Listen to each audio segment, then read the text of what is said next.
Guys, di ako makapaniwala sa presyo ng OLED monitor na ito.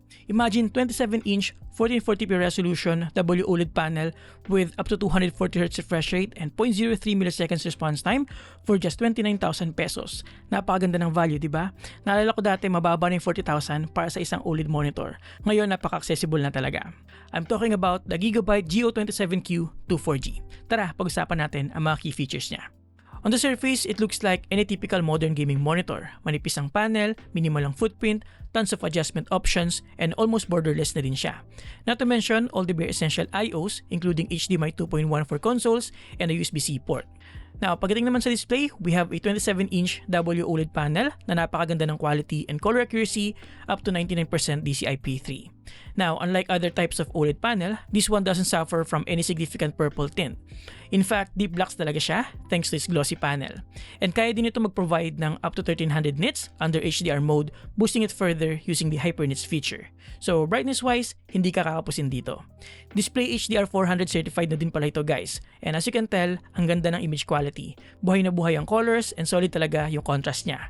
Mas magiging immersive ang viewing experience mo. Now, kung kinakabahan ka naman sa potential OLED burn-in issues, well, we have a variety of OLED care features na makakapag-prevent nito.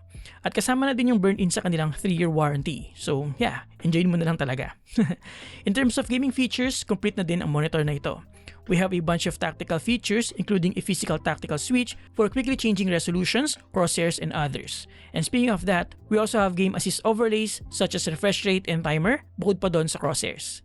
And meron din itong black equalizer feature wherein pwede mong i-adjust yung black levels without completely blowing out yung highlights. Maganda ito sa mga games na madaming dark areas. And if you want a crispier image quality, pwede mo din enable yung super resolution.